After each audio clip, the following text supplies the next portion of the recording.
know I can't go wherever the wind blows. This much I do know. Though darkness may blind you, I'll come and find you. You know that it's so. And when I'm lonely, you are the only answer I see. And when I'm weary, whenever you're near me, I know that I am free.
Welcome to our love stream service of the River of Grass Unitarian Universalist Congregation of Davie, Florida, where we're meeting online today as the COVID-19 pandemic transitions to endemic status.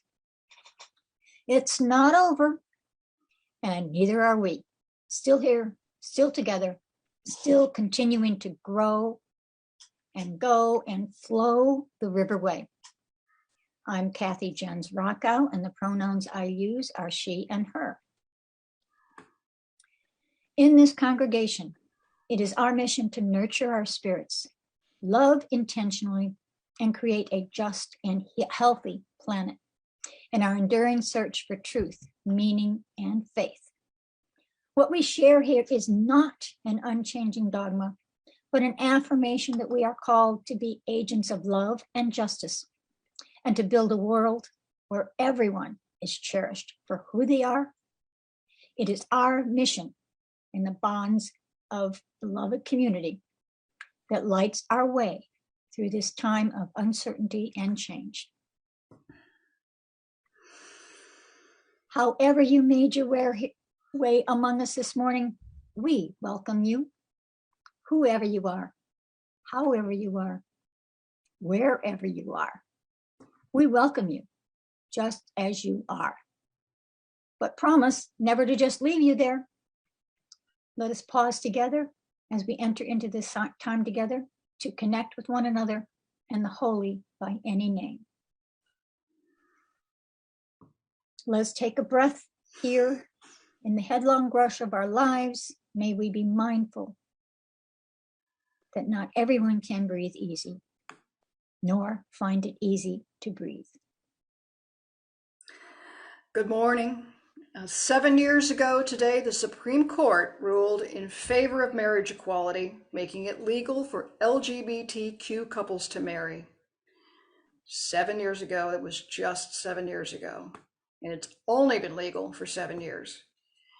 Before the ruling, I decided I wanted to make a documentary film that captured the stories of LGBTQ couples, what they went through to formalize and legalize their unions before the Supreme Court ruling, and why it mattered.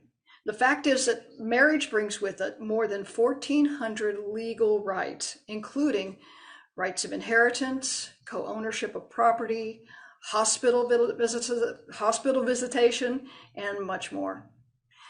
So I made this film and I called it We Do, and I sat down with 3 couples and Reverend Jim Matulski, who served as pastor of Cathedral of Hope, the largest gay and lesbian church in the nation. He was the pastor of that church at the time.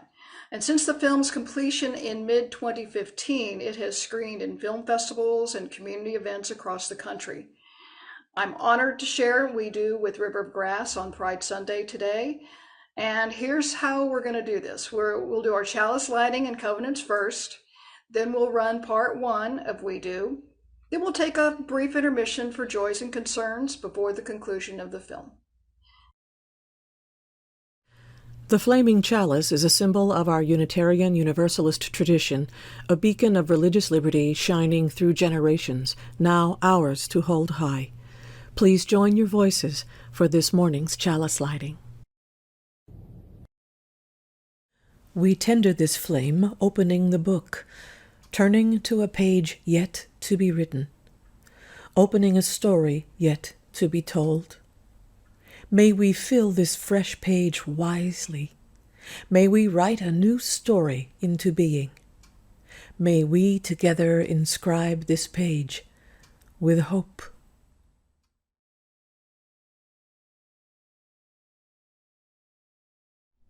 In the light of love, let us renew our covenant as we say together, Love is the spirit of this congregation, and service is its law.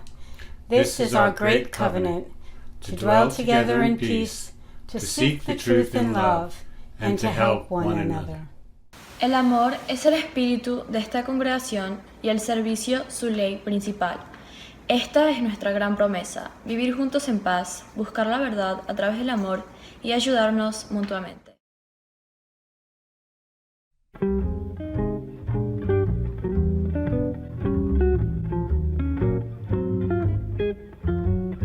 I wish you bluebirds in the spring to give your heart a song to sing, and then a kiss, but more than this, I wish you love.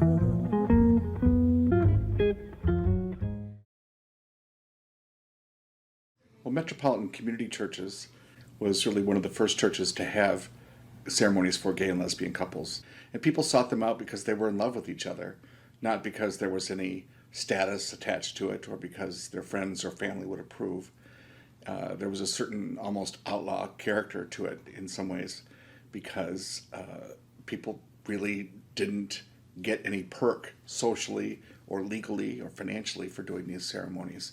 We use the words holy union, not wedding, in order to avoid any kind of legal difficulty. They didn't have legal status. We didn't want them to have legal status. We called each other lovers, actually. There was a very important discussion at the time about whether or not having marriage ceremonies or holy union ceremonies was merely sort of imitating, or whether we were going to change the meaning of marriage by having these ceremonies. We held them in churches, usually our own churches, gay churches, or we held them outdoors or in bars, or in parks or in people's backyards or their homes. Sometimes they were very private in order to protect the identity of the couple and their friends and family. Sometimes when couples had children, particularly lesbians with children, they had to be very careful about not letting people know about their relationship, even because they could lose custody of their children, because being a lesbian was enough to have someone categorized as an unfit mother, and someone could take their children. So these ceremonies also had a certain risk to them as well. What I think was important about them was the intentionality. Two people, without the approval of society, deciding that their love was so important that they wanted to make a commitment in the presence of people that they'd chosen to witness it, I think brought a degree of intentionality and commitment to each other that wouldn't otherwise have been there. And I was never failed to be moved by these ceremonies, and I still am not. They do feel different somehow. And then during AIDS, they became even more powerful. Churches were very cruel to people with AIDS, blaming them for it.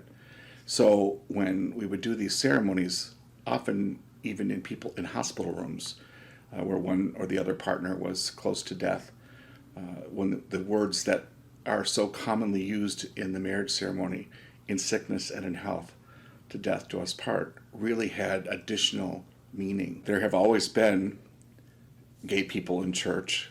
Friendships and relationships were blessed by church tradition. It hasn't always been open or visible, but John Boswell in particular uncovered evidence of these ceremonies that go back many centuries. Today we're able to live openly, but there's a cumulative power of love, I think that has also been at work, in addition to the politics, which has been important, that eventually you can't suppress the power of love lived in the open. I hope that as our marriages become more acceptable and legal, as we assimilate and integrate more into society, we won't forget that we also wanted to change marriage, not just inherit it. And if we can bring to bear our creativity, our communication, our commitment to love, I think that we can also help marriage become a more accountable, a healthier relationship than it has sometimes been in the past. I was probably recently out of a relationship and absolutely in that space of zero interest in meeting people, but just going out to have fun. And that was the wine night, and Ann and I met at the wine carousel, and I was well versed in the wine carousel, which was fun and worked to my benefit that night. Just felt a real connection with Ann, and it was super cool and fun, completely unexpected. And then I went somewhere else in the bar and looked for Ann again and couldn't find her. And like, oh, that's so weird. Like I was looking and just did not find her anywhere. I did see her friend Elizabeth, who she came with, and said, "Where did Ann go? What happened?" "Oh, she wanted me to get your number. She had to leave abruptly and apologizes. So let me get your number." And that's how it happened. And that night Ann called me for a date the next week. And I actually have to take accountability for, I don't know if I would say I lied about my age, but I rounded up because, I knew that Lita was a little bit older, and I was probably on the cusp of my 33rd birthday. It was like a month away. So I thought my odds might be better if I was 33. Yeah. So I rounded up. So she didn't find out until, I guess, the next month when it was my birthday. It wasn't going to be my 34th birthday. But yeah, I think that we both also were a little bit surprised by the age difference. Lita's 10 years older than me. It was very easy to talk to her, and I was just so kind of surprised, like, okay, she's cute, she's easy to talk to. We had lots of interest. She was an awesome mountain biker, which is a real turn on. And we found out we enjoy so much of those things together. It just goes on. We're reading the same book at the same time, which was really interesting. By Pema Chodron. Yeah. Yes. And so we just happened to be both, there was a lot of things that just kind of lined up that were very kind of interesting. We both ride Yeti mountain bikes. It went on, and like, oh my God. We had a lot in common. Yeah, a lot in common. A friend and I were taking off to Nosara in Costa Rica for a week. Happened to be the very same week that Lita was taking off to do some self-care in Sayulita, Mexico. And I think, having come out of relationships, I was still a little bit gun shy. But the thing that really sealed the deal for me was neither of us had, there's definitely no internet connection, no cell phone, anything in Nosara. And, we were staying at this little house, and we came back from a day of surfing, and there was a bottle. It was my birthday. It happened to be my birthday week. There was a bottle of champagne with a sticky note on it. And it was from Lita. And so somehow she had arranged this whole thing prior to leaving for Sayulita, gotten in touch with, the travel company and the folks that had kind of put us up there and arranged for them to deliver this champagne to my friend and I for my birthday. And I just thought it was such a sweet gesture. It was maybe a month and a half into the relationship. Yeah. And that was really when I was like, okay, this one's a keeper. And that was a big moment, I think. Yeah. I remember even telling you, like, oh, did you tell your mom about the champagne? Mm-hmm. Because she'll be very excited, like, oh my God, maybe this one's the right one. Yeah, my mom for years, well, there came a point in time where she, I think because I had a history of dating, folks for a year or two and then kind of moving on, and I think she got tired of getting connected with my partners, and when she met Lita, she called me and she said, "Don't fuck this up." So I didn't. Yeah, good. I didn't really think that she'd be the one yet. And then finally I realized, like, wow, she's my stepmom. She's like really meant to be that person. Being a single mother of at the time 7-year-old boy, and it's an interesting place to be. It really, I think, helps me kind of have a litmus test to see if somebody is into that, up for that, because that really makes a difference. It was so easy with Anne, and it hadn't ever really felt like that with anyone for me before. We met in February and quickly understood that we wanted to spend our lives together. But before a marriage proposal happened, a house purchase happens. And we just one day left Anne's house to walk around the neighborhood and saw some houses that were being developed and built, and saw a model home, and like, that's it. We knew it. And I think within 5 days of that visit to that model home, we had already picked our lot and put the money down. And that was maybe 5 months into the relationship. It was really fun. Yeah, we went on another trip to New York City. Lita took me on a one of those horse-drawn carriage rides and Through Central Park. And I have raging allergies, so I didn't know. My eyes are getting puffy, my nose is running, and I'm falling apart, and she pulls out a ring. And so that was when the proposal happened. So it was great, it was romantic. We had a horse named Gypsy that just about killed me, but when we got done, the man was very sweet and took some pictures, and so that was the big proposal at that time, and we kind of both knew it was coming. And so then we were able to kind of start the planning process.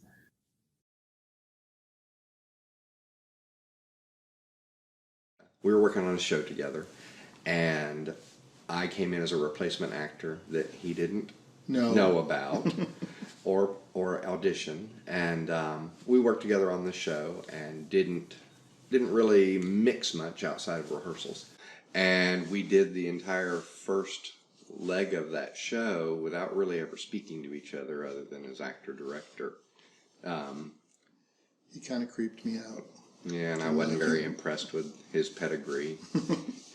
Everyone was like, "Oh, he's from Chorus Line." I was like, "Okay, he's from Chorus Line." And then the show was a big success, and so they decided to bring it back several months later. And Michael emailed me and asked if I would be interested in coming back to the show, and laid on all the charm. And I can't do the show without you. I'm like, "Oh, okay." He really was very good. So I said, all right, well, he said, let's have dinner and discuss details. And I said, that would be fine. Unbeknownst to him, when he first met me, I dyed my hair and my mustache jet black and had tanned all this time to look like Robert Goulet. And so when he met me again at the restaurant, all that was gone, and I was blonde again. And I just stood there. I didn't even recognize him. He didn't know who I was. And I was like, well, how rude. And I'm thinking, how rude. This person's in my space. That started the ball, and then we had a lovely dinner, and then afterwards came back here and talked until 3 in the morning. 3 in the morning. Yep. That was the beginning of it all. That night that we just discovered each other. And prior to that, I mean, I'd kind of thought, well, I'm in theater and I'm never going to get married. I'll just go through, and because their hours are crazy and nobody can believe what you do. And then I ran into this one who had the same crazy hours, so it all worked. It all worked. I'd stopped looking for a partner. I'd stopped for many reasons, but I was just very focused on what I was doing, setting myself on a solo path, and then when you least expect it, that special somebody just pops out of the most unlikely places. Our first trip together as a couple, we went to New York on 9/11. And so then that turned into a week in New York. So because we were stranded there. And that was a horrifying experience. So we got to know each other really tightly then for a week. But it was good. It was the foundation of everything. We survived that, so we survived many things.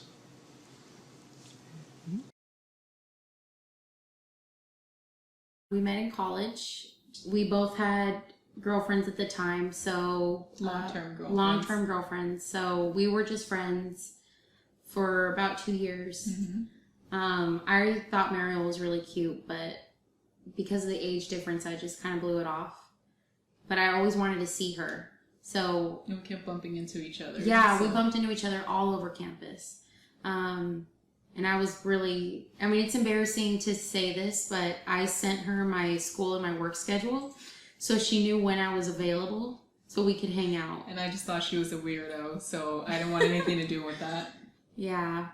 But we would still meet. We would meet all over campus and stuff. And then one time she invited me to South Padre Island for spring break to stay with her family. And I immediately just was thinking, oh my gosh, I'm going to stay with Mariel. And then I was thinking Girls Gone Wild, because that's like all you see. That's all you hear about in South Padre. So I went, and then that's whenever we fell in love. She always said that if she ever got proposed to, she wanted to have a mariachi band. Because whenever we first started talking, I used to sing to her in Spanish all the time. She would serenade me. And she would sing to me all the time in Spanish. And I was just there like, oh. And it was during the holidays, and she's really big on having Christmas cards sent out to families and friends. Yeah, so we had a photographer. Yeah, and I thought, this is my chance. There's not going to be a more perfect setting that she's not going to know any better. So I was completely clueless. I mean, I'm usually clueless about these things. I wasn't paying attention, and we were just taking pictures, and the next thing you know, there's a band playing behind me, and I didn't think it was for us. I thought it was for somebody else. Yeah. And then they're literally on my back, and Mariel got down on her knee, and she just proposed. And it was amazing. And I don't know, after that, it was just not expected at all, for me at all. And it was a little bit stressful and a little bit emotional, because even though we knew how we felt about each other, and we knew that our immediate family was happy with us, supportive, yeah, we also knew that our extensive family was going to be a little bit difficult to reach out to, and we're both very big on family. Mm-hmm. And she didn't want to go into it without telling her grandmother, which she had never even come out to her grandmother too. So Well, hold on. Backtracking on what we were just saying, though, even though we were together and we had just gotten engaged, it was very hard for us to, whenever we were taking the pictures, yes, we were in public, and it was hard for us to kiss in public, because yes, we're in a liberal town. Yes, we just got engaged. It's natural to kiss and hug and show affection. But we'd never done that before. No, we hadn't. So there was still like that hesitation. I think as soon as we got married, it was easier for us to be out to the public. Because we were married. It was always feels very respectable. difficult. It was always very difficult to say, "Oh, my girlfriend," or my partner. As soon as we got married, it was always my wife. Mm-hmm. And that's that. Yeah, I mean, nobody's gonna say anything if I say my wife. No, they don't. No.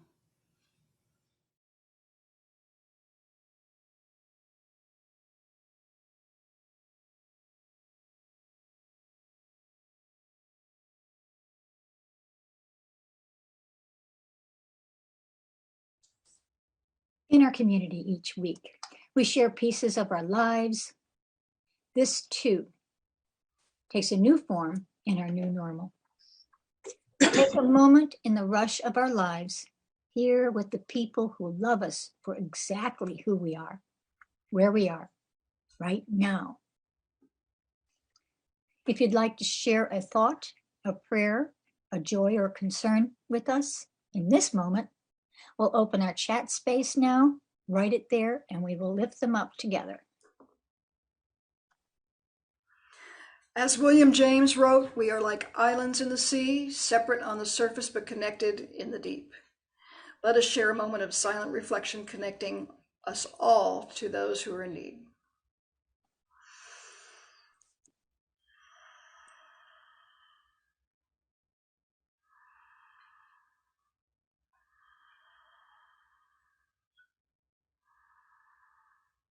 We lift these things, spoken and unspoken, asking that our hearts be seen even as we become seers of hearts, that we may serve one another and those beyond our walls with love and thankfulness today and every day. Amen, amen, amen, aho, ashe, namaste, blessed be, and so it is. we're so fortunate to have our families in complete support of our relationship and our marriage. And I had been in a previous committed relationship and had my son, and I was lucky enough to have my support of my family then as well. And it was just so nice to have that with Anne's family, with my family, and our closest friends. I think it was really unique. All three of us stood up there. He actually walked her down the aisle, and the entire ceremony was about the three of us. All three of us wrote vows for each other and for the family, and we did the sand ceremony where each of us had a color of sand that we kind of contributed to a jar that we keep here in the house now to signify the kind of blending of the family and coming together.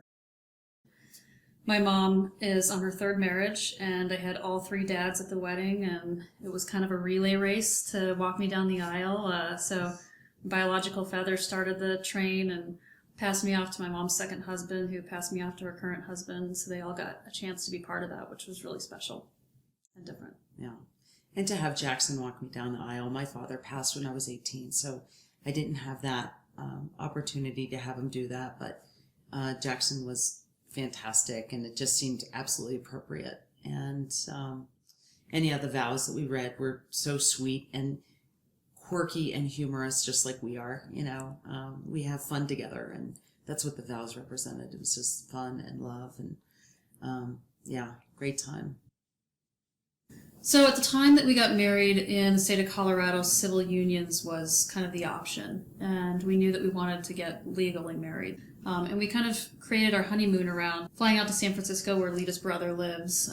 He agreed to officiate for us. He was so cute. He did all the research and figured out how to get his marriage license or marriage officiant license for the day. Like for the day of October 2nd, he could marry us, and that was the only day. Mm-hmm. It was really cute. Mm-hmm. And okay, we're going to go do this in City Hall because this really means something in City Hall of San Francisco. I was very excited. Very small ceremony, very casual, not like our wedding, but it was actually making it fully legal. We have a marriage certificate. It's just awesome. Mm-hmm. Civil unions felt like it's a step in the direction, but it's not equality. It's not the same thing. And we really felt like since the real thing was out there, we wanted to go out and get it. And that was really important to us.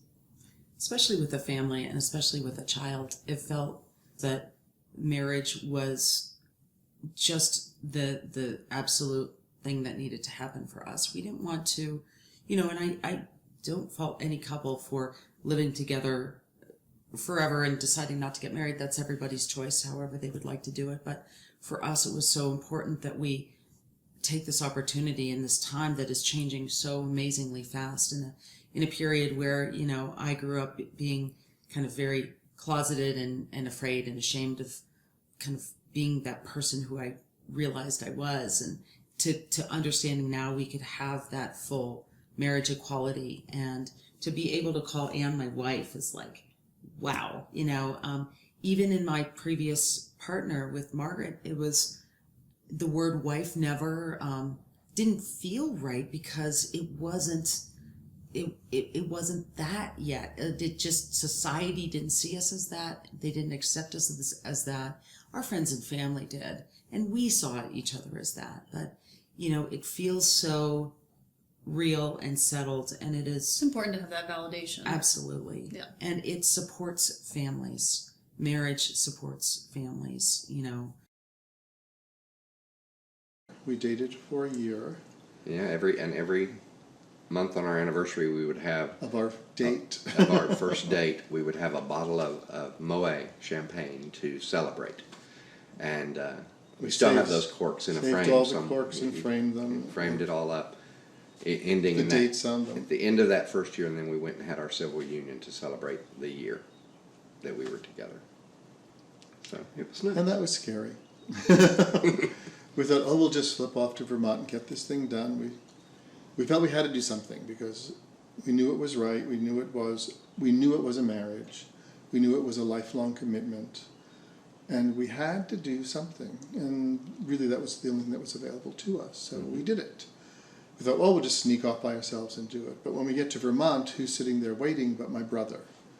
my brother Edward Louis Serecchia. He had driven up from Long Island.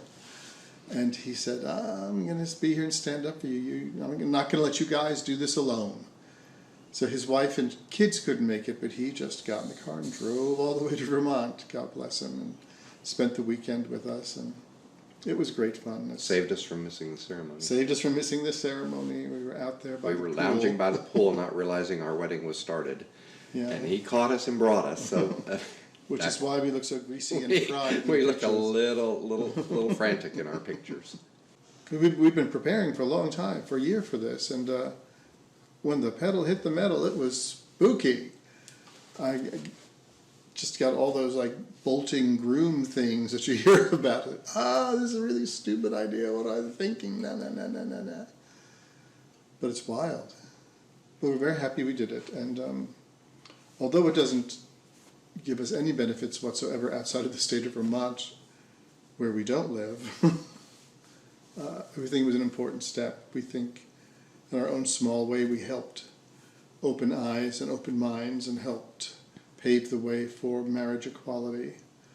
And then we came back to Dallas and had a big wedding reception, like 250 people. Yeah, a lot of people. It was a great party. It was a great party. Our families were very supportive. Yes. Obviously, my brother and my mother was just thrilled. She adored Michael, and everyone in my family, which is a rather large New York Italian family, just loves Michael and loves the relationship. Michael's family's been very, very open and supportive. Your brother and sister-in-law had the time of their life of our reception. I've never seen them happier. But it was good. It was all very, very good. All the nieces and nephews all call us Michael. Yeah, they're all confused. Uncle Michaels. They were the Uncle Michaels. and the first job back from, after the party. Mm-hmm. We spent thousands of dollars at the lawyer's office drawing up papers and documents protecting our assets from being dispersed elsewhere and making sure that we were the legal beneficiaries of whatever.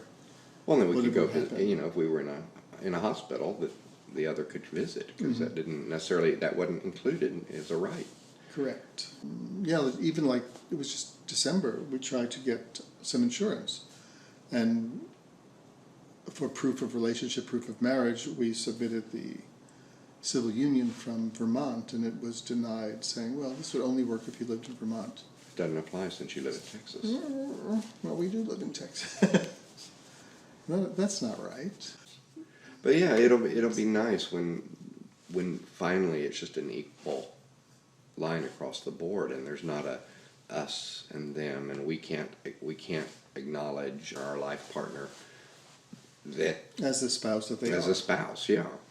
I mean, it's always that awkward thing when you go to a meeting, or you go to a group of people and the neighborhood association, and they're like, well, who is this?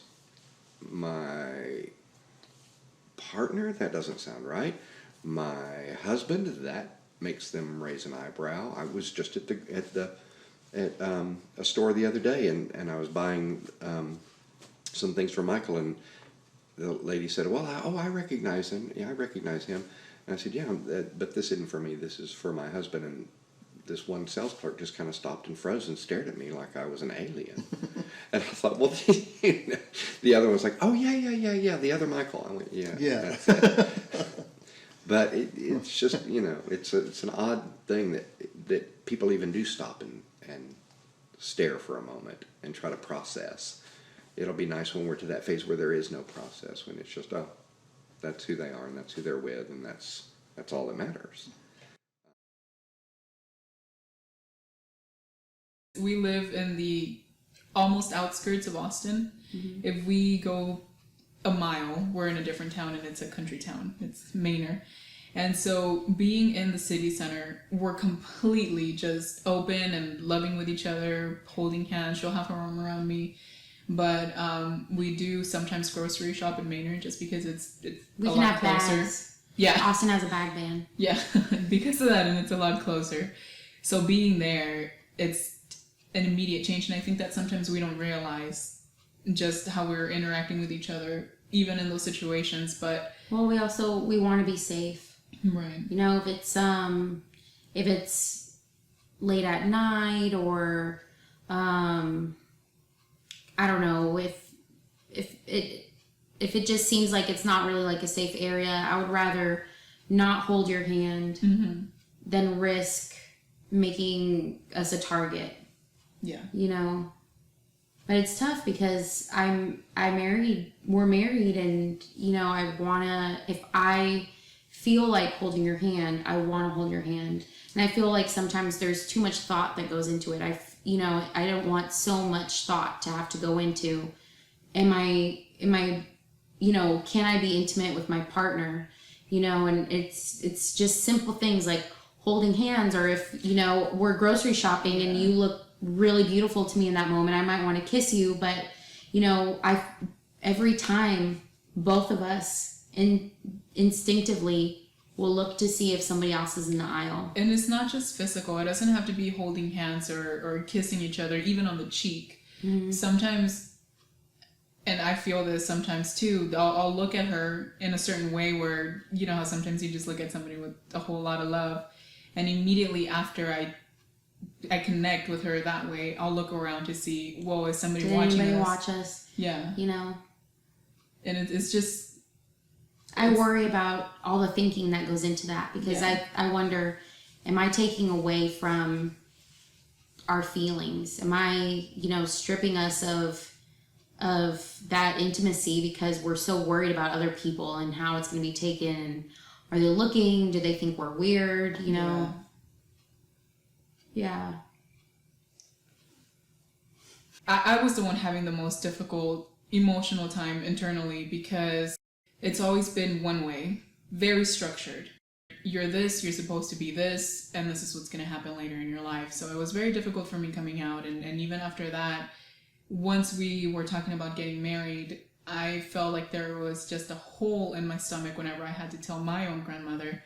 And I didn't think that... I remember calling her one time, and whenever I told her that we were going to get married, and she said, why would you do this? And she asked me, what are you going to do to get out of this? Yeah. She wanted to know how she was going to get out of our relationship. I'm not trying to get out of this. I'm in love with her, and she's in love with me, and we're going to get married just like everybody who is in love does.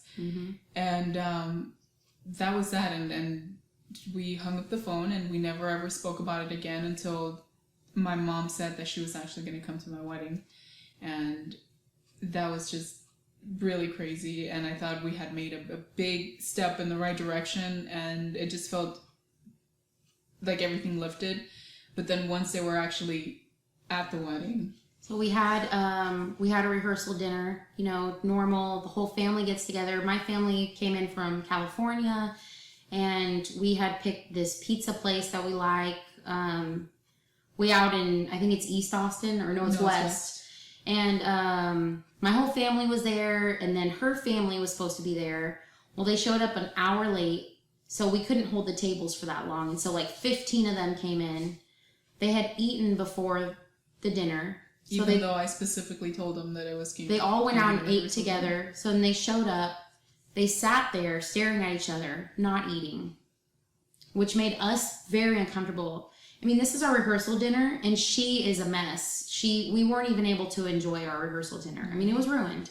And then they weren't friendly. Like, my family kept going over there and trying to introduce themselves and talk to them. And I mean, there was no language barrier, because my whole family speaks Spanish too.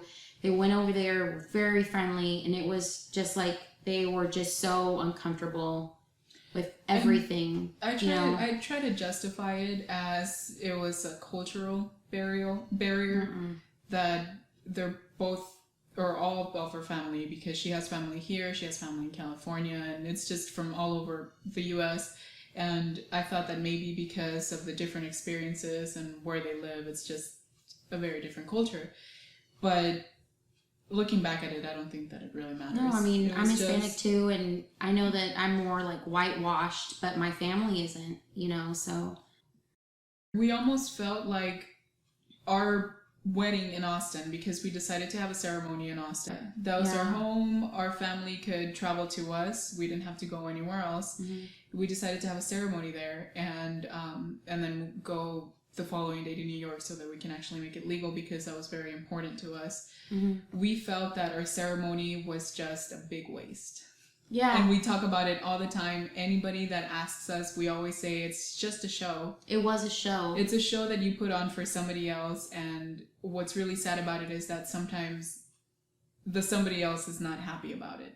So it was a huge waste for us, and whenever we got married in New York and it was just the two of us, that's whenever we got married. Yeah. You know? Don't look at me. But going back to our wedding in Austin, it was, I mean, I don't know, it's so hard to describe it because there was a lot of joy, but there was also a lot of very uncomfortable moments. There were times where, like, whenever I first arrived, Mariel we didn't want to see each other before the actual ceremony. I'd never seen her dress. She hadn't seen mine.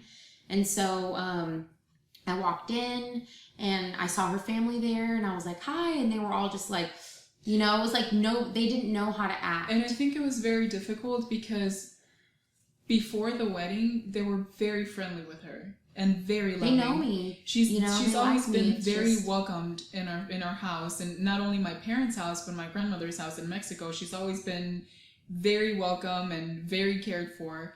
But I think the fact that they were in our territory and a part of our lives, it made them very uncomfortable and they didn't know how to react. And because of that, we didn't know how to react either. And I feel like we were in two separate places emotionally. Whenever we were with each other, it felt very special, but we had this feeling in the back of our minds that we also had to be very cautious, and not necessarily that, but we knew that they were staring, and not just them, mostly them, but we knew that we were being stared at and that it wasn't 100% approved. Yeah. So, I mean, it was difficult. And then while we were, you know, while the ceremony was happening and everything, and during the reception, I mean, I remember looking over and her mother and her grandmother were just crying like it's a funeral. And I mean, that's crushing.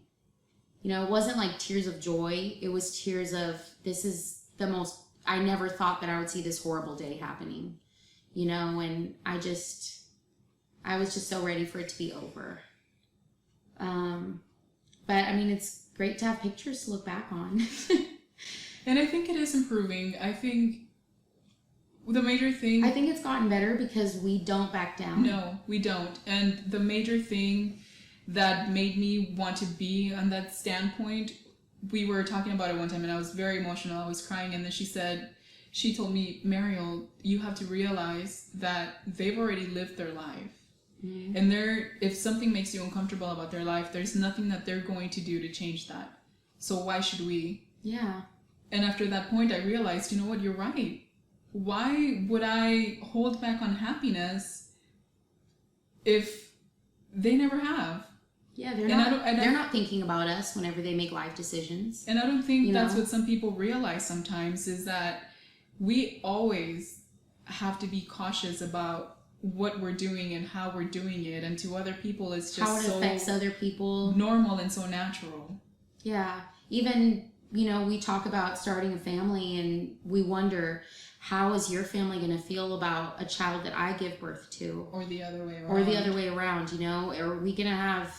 Are the grandparents going to feel like grandparents? Are they going to, you know, not care about our kids? Are they going to act differently about, you know, a child that I give birth to than, you know, grandchildren that her sisters give birth to? It's like everything we do, we wonder, how is our family gonna take it? You know, even though we're married and we are educated and we have a house, it's like, it's never good enough. We always talk about how if one of us was straight, it would be such a dream for the family. Oh my gosh, they would be like, you have a catch, you know, she's beautiful and you guys have the best life together. You know, they would brag about us. Yeah. But, you know, sometimes it's almost like they don't talk about us at all. Yeah, we're not because even they mentioned. don't want to bring up the fact that they have a gay daughter. Oh well. I mean, we go on. I had a former partner who is Jackson's other mother, and I gave birth to Jackson almost 11 years ago, and that other partner, Margaret, is still very much in Jackson's life, still his other mother, and so we share custody of Jackson. And he has a wonderful relationship with his other mom, who is now married to a man, John, and he has 2 incredibly loving families. Just goes back and forth. We actually were really fortunate because in Lita's previous relationship with Jackson's other mom, they happened to have a number of vials of the sperm that they used to conceive Jackson still on ice. And his other mother was gracious enough to allow us to have all those vials, since she's now married to a man and doesn't need them. So we actually started to pursue getting pregnant, actually getting me pregnant specifically, and we wanted to use the same donor sperm so that we could have a biological half-sibling for Jackson. So that was a process that we've been kind of going through for the last year, and are excited to say that we're finally pregnant with a boy, so he'll have a younger brother really soon, and I think it'll be a really neat way to kind of combine our families. You know, Jackson is Lita's offspring, and this will be mine, and they'll be biologically connected by the donor, and I just think that's going to be a really cool experience for us, so we're really excited and looking forward to the future and those next steps. They're pretty big ones. And giving that child to Jackson as a sibling is really so cool. Not only just a child with us, but a half sibling to Jackson.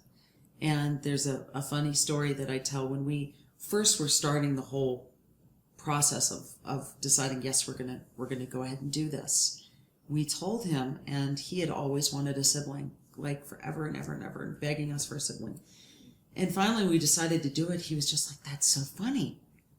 For the longest time I wanted a sibling and now I don't. And that was his initial reaction to us starting this process. But I can't even tell you how excited he is for us and for him that he is going to have this little brother. It's just so cool. For the longest time, I can remember I've wanted a sibling and now I don't. So it was a little of a shocker, and I've sort of gotten over that, I guess, and I'm very excited for it. And Anne is 12 weeks pregnant with a baby boy. So there were some celebrations about that fact. Both facts, actually. I recently came back from a trade show that I have lots and lots of customers, and I'm open with pretty much all of them. And what I really resonated with at this last one, when I shared that I was sharing this picture of this 12-week-old embryo, is so cool, and they would look at my belly, and I'm like, oh, no, it's in my wife's. It's in Anne's, but I would say wife, and so many of them were like, oh, I just love when you use the word wife. That's just so cool. And it's so different than 10 years ago even, where I wasn't like that. I wasn't as open, even though I was in a relationship. I was much more careful. And to be able to be free and open with who I love and my family and feel absolutely okay with that and safe with that and supported with that is something that is hard for me to put into words.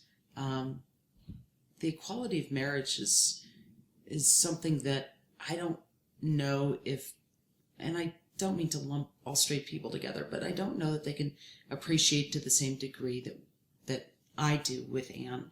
Like when we have kids, when gays and lesbians have kids, it's never an accident, since it's always incredibly intentional and filled with love, and that's what this is. The thing about people judging other people because of who they love and who they truly are, it's just so annoying. And we're already in the 21st century and people are still doing this. It's just crazy. Like, that's what Martin Luther King was fighting for. It's the same thing. Don't judge people on the outside. Judge them on the inside, I guess. And it's on the outside, you see two men or two women together, but on the inside, you don't know how much they care for each other, and that's how they want to be. And it's just really frustrating that people don't accept this. Bringing it to this extra level of now it's qualifiably marriage, you know, I think really sends a message that we didn't have the ability to send before. That, you know, this is important to us, this is valid, this is as valid as that heterosexual relationship down the street. This is as much of a family as that is. And I think that it's a pretty powerful thing. When I came out in 1969, everything was so different then. Everything was so different before then. Everything was just so different. And now, taking a stance and going to Vermont and making the statement that, yes, we're going to have a civil union because that's as close as we can get right now, I think that was important. I'm very proud of us for doing that. And I'm very proud of, but everyone who did that. Mm-hmm. And we were not alone. There were thousands, everyone. And I think that helped blaze the trail toward the whole marriage equality thing. And then in the future, people look back at this and go, oh yeah, that did occur, what was didn't that it? about? Yeah. Right, girls?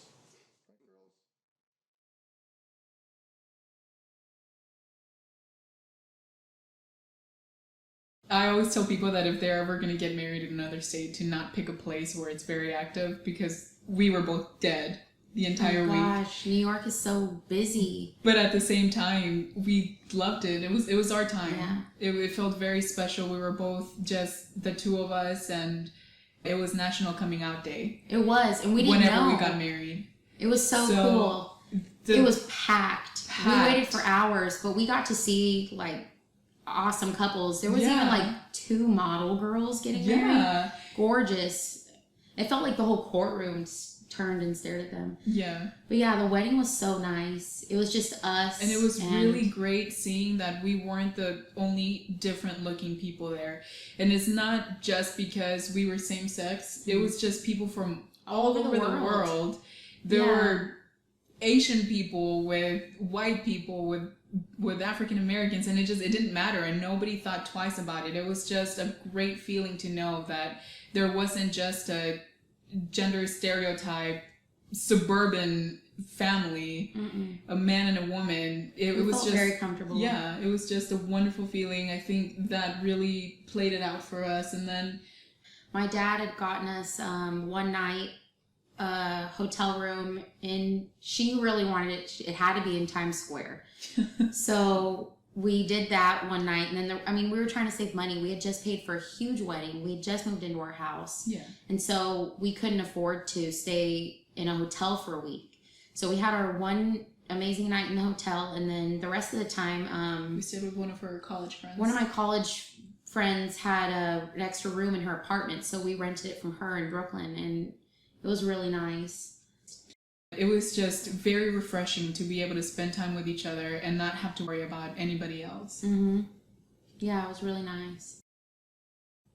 And I think now, because there is that legal paper binding us, it's validating, and it's also like we're a family. Sometimes though, because it feels so normal and it's not a big deal, it is pretty shocking. I'll think about it very often. I'll just be contemplating about everything, and I'll think about how it's just, I get so emotional with this. It's okay.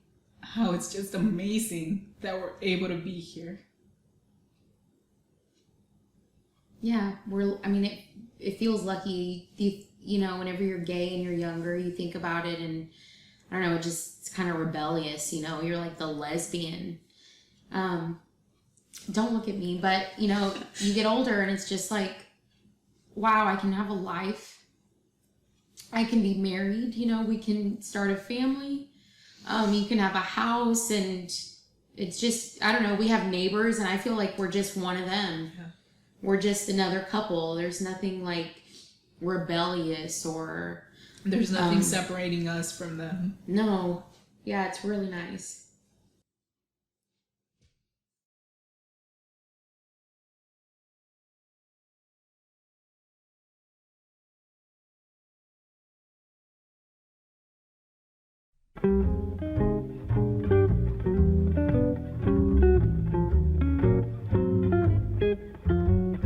I wish you bluebirds in the spring to give your heart a song to sing, and then a kiss. But more than this, I wish you love. And in July, a lemonade to cool you in some leafy glade. I wish you health, and more than wealth, I wish you love. I wish you shelter from the storm, a cozy fire to keep you warm. But most of all, when snowflakes fall, I wish you love. But most of all, I wish you love.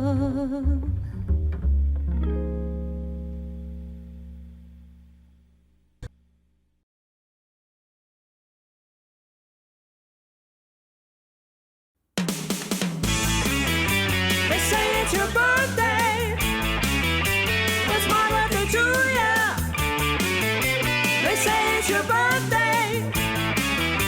We're gonna have a good time. I'm glad it's your birthday. Happy birthday to you.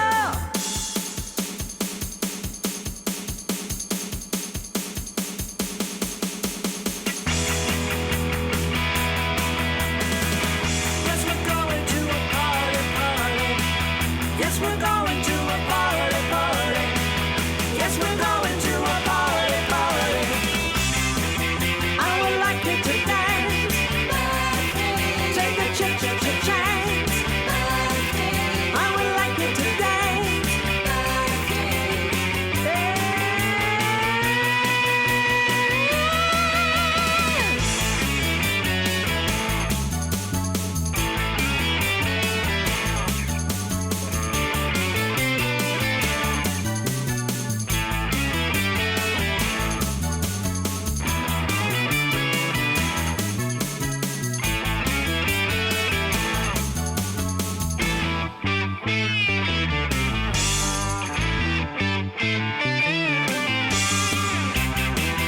I would like you to dance. Take a chance. I would like you to dance.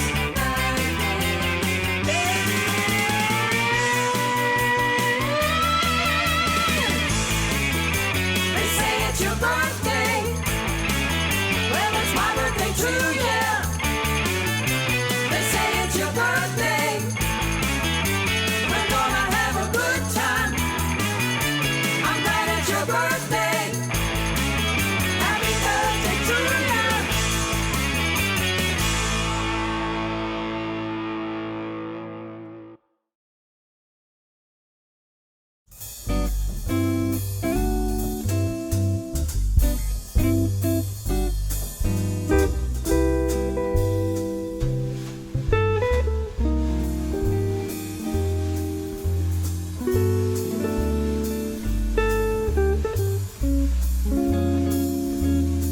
We sustain and strengthen this beloved community and its mission in our world through the gifts of our time and skills, our love and laughter, and our money. Each Sunday, half of our undesignated offerings go to LifeNet for Families, which provides hot meals, clothing, and support here in Broward County. The other half supports the mission and ministries of River of Grass. This sharing practice is more crucial than ever in this tumultuous time, and we are grateful to report that your generosity is making it possible for us to increase our support for those in need in our community and in our congregation. In this time, we continue to gather virtually to keep one another safe. We have centralized several ways to give on our River of Grass website at the link you see on the screen and in the chat. If you like using text to give, you can still do that. If you're accustomed to putting a regular amount in the basket, you can do that now digitally on our Donate webpage, either by using the Donate button or contact our office to set up automatic donation for your convenience. Whatever method works best for you, please give generously and joyfully, that we may feed and fortify this congregation and its good work in the world.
As we release this flame from its faithful service today, we allow the spark in each of us to burn on, to warm our compassion, to fire our delight, and light our paths today, tomorrow, and always.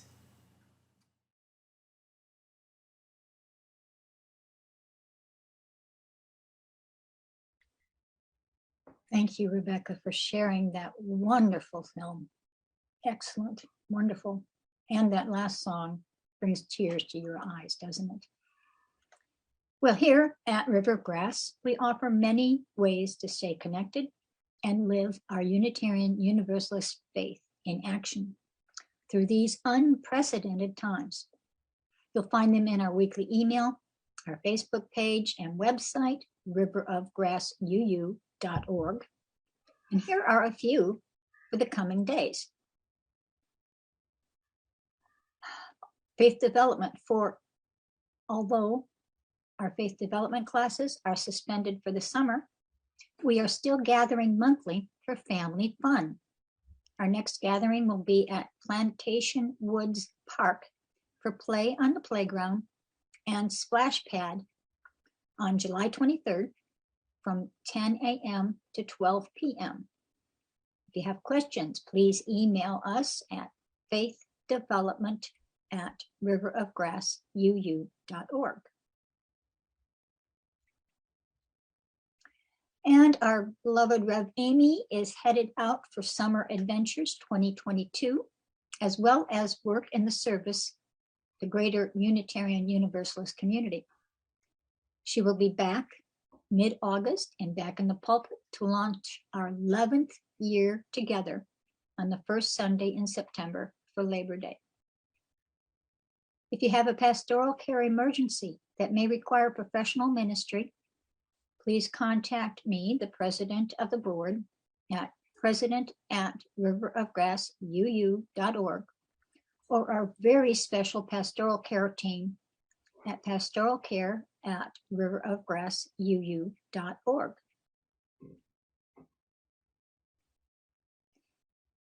And we still continue in Rev Amy's absence during the summer, Marilisa Lawless, who has certificates in grief, addiction, and trauma therapy, and is a beloved member of the River of Grass pastoral care team, has offered to gather the Good Grief group monthly in June and July, before Rev Amy returns mid-August.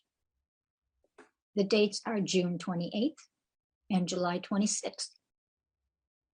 These are planned as dual platform, and Marilisa will send out a link as each date approaches, so watch your email. And as we begin our summer journeys, our many volunteers have been bringing virtual service to our congregation for the last 30 months. To give them a break and to expand our horizons, we have elected to visit other UU congregations virtually this summer. If you remember, we did this on a smaller scale last year. The summer schedule has been posted on the website, and links to these services will be sent in the weekly email. The first service on our journey will be Sunday, July 3rd at All Souls Church Unitarian in Washington, D.C. with the Reverend Rob Keithan. The service is called The Speed of Justice, starts at 10:30. And because we still need to gather as a group after service, we'll be hosting a Sunday noon Zoom get together from 12 to 1:30, so we can meet, greet, and feel connected. That link will also be sent in the weekly email. Our next multi-platform service will be on August 7th. We will be meeting on Zoom and in person at the University of Florida campus, as we have on the past first Sundays of the month. Hope to see you there. And if you have any questions, please contact worship@riverofgrassuu.org. And as I mentioned earlier, join us for the largest annual gathering of UUs Joining in Worship at General Assembly 2022. It is both live in Portland, Oregon, and virtually. This powerful communal worship experience will stream today at 12:30 Eastern. Members of the public are welcome to view the service at the link in the chat. The Office of the UUA President, Reverend Susan Frederick Gray, is pleased to announce that the Reverend Gretchen Haley, Senior Minister of the Foothills Unitarian Universalist Church in Fort Collins, Colorado, will lead the 2022 Sunday service at General Assembly. Additional worship team members include the Reverend Sean Neil Barron and Shari Holiday Kwan. And please refer to the weekly email for other announcements.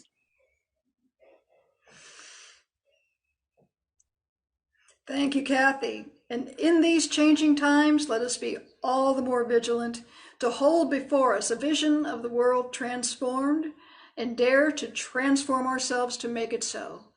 Until we meet again, shine on.